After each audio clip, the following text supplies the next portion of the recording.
Hi, my name is Sarah Royer, and I'm going to show you how you can make some asynchronous learning materials using Adobe Spark. So I'm going to do this by taking a Google Slides presentation and putting it into Spark so I can add my voice and other resources into the content. So the way that you can take a slides presentation and put it into Spark is by downloading each slide as a JPEG, which is like a picture file. So you'll select the slide you want to download, and then you'll go to File, Download, JPEG Image. So I'm going to just choose the first 3 slides to download so that I can use it to model. Download.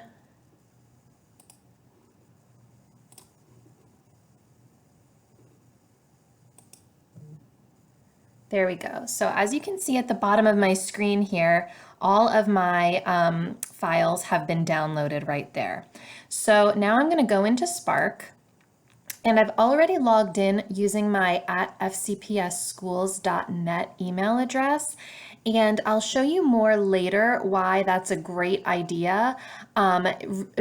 And I'll tell you now, it's so that you can share your project with other collaborators within FCPS. So when I'm creating asynchronous material with a team, I can start the project and then share it with others on my team. So now I'm going to go to plus, and I'm going to select video. So you give your video a title. So I'm going to just call this test video and hit next. And then you can choose a story template, but if I'm uploading my original content, I generally recommend doing start from scratch because sometimes the template comes with effects or music that you might need to turn off.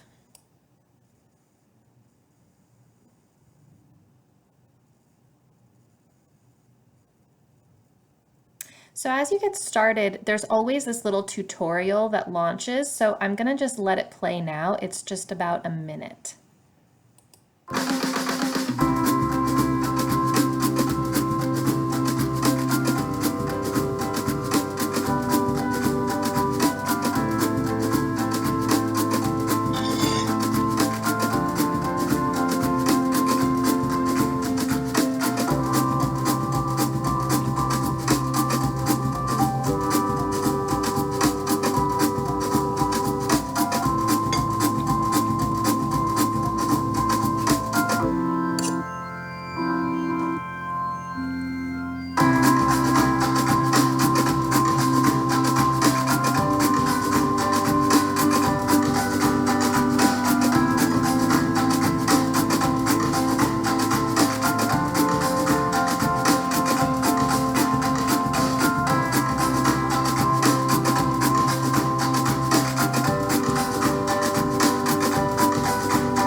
So I know for some people that tutorial might have fit your learning style and you're ready to go, but I'm going to keep going through and just show you really specifically how I upload slides and then record my voice over them.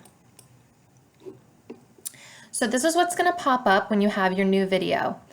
The important thing to do first is to go over here to music, because music will automatically turn on, and just turn off the music. That way when you're previewing your video, you won't be wondering where the music's coming from.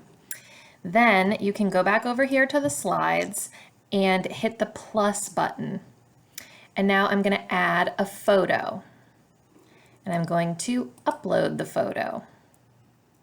So I'm going to go over to my downloads. I've got my 3 slides right here. So I'm going to choose the first one. And so there's my first slide, and then I'm going to hit the plus button to add another slide here, and then I'm going to add a photo, upload, grab my second slide. I'm going to hit plus one more time, add another photo, and there's my third slide. And Adobe will kind of honk at you if you add too many slides, but you can add as many as you want. But I think around 15 or 20, it's going to give you kind of a tip of your presentations getting a little long. So now I have all the slides that I want to use for my video. So now I'm going to click on the first slide, and then to record my voice, I'm just going to click on this microphone icon and I'm going to hold it down, and I'm not going to release it until I'm done speaking. Welcome to Self-Care for Educators, Session 3. So now to hear my recording back, I'll just hit the play button right here. Welcome to Self-Care for Educators, Session 3. If that sounds good, you can keep going. If you want to redo your recording, you just hold it down again and it's going to record over what you wrote before. So you can't add on to it. Every time you record, you're going to kind of be starting over. Welcome to Self-Care for Educators, Session 3. We're so excited to have you with us today. Welcome to Self-Care for Educators, Session 3. We're so excited to have you with us today. So then you'll do that for each slide.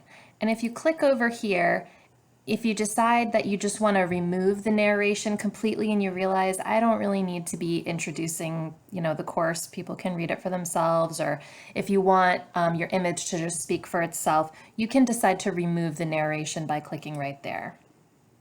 So you're just going to go through, and then on each slide, you're going to record. This is an overview of your session guide. And then you can go to your next one. Here's how we take attendance. Please enter your name into the spreadsheet to show us that you've attended the course today. Here's how we take attendance. Please enter your name into the spreadsheet to show us that you've attended the course today. And then when you're done and you're ready to kind of see what it's going to look like all put together, you can go up here to preview. This is an overview of your session guide. Here's how we take attendance. Please enter your name into the spreadsheet to show us that you've attended the course today. So if that looks good, or if you want to add other people, you can go up here to share, and then you can go to invite. Now, it's not going to automatically populate like it would if we were in our Google Drive sharing a document. So you'll need to look up the name of the person that you want to share it with. I know this person's by heart. So if I wanted to share this with Tiffany Lee, I would type in her username at fcpsschools.net, and then whether or not she's already logged into Spark for the first time or not, once she gets logged in, this is going to be shared with her. And then when you're all done, only the owner of the video can download the video. So to download the video, you just click up here. It does take a little bit of time to buffer.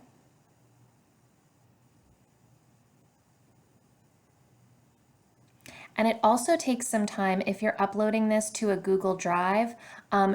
Google takes a little while to process. So you might have to wait like 30 minutes to an hour before the video is ready to view, depending on how long the video is.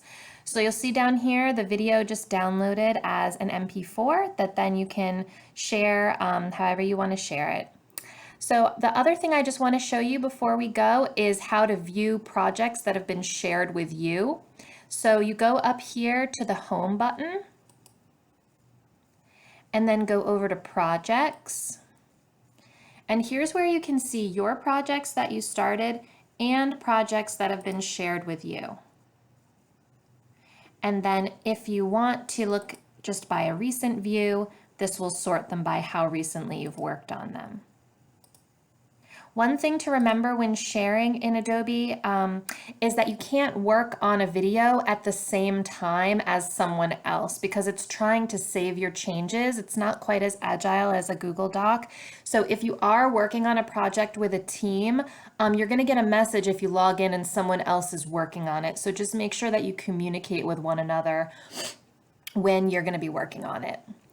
So I hope this has been helpful to show you how you can make some really great asynchronous material with Adobe Spark. Please let me know if there's anything I can do to support you further with this. My email is smroyer@fcps, and good luck with your videos.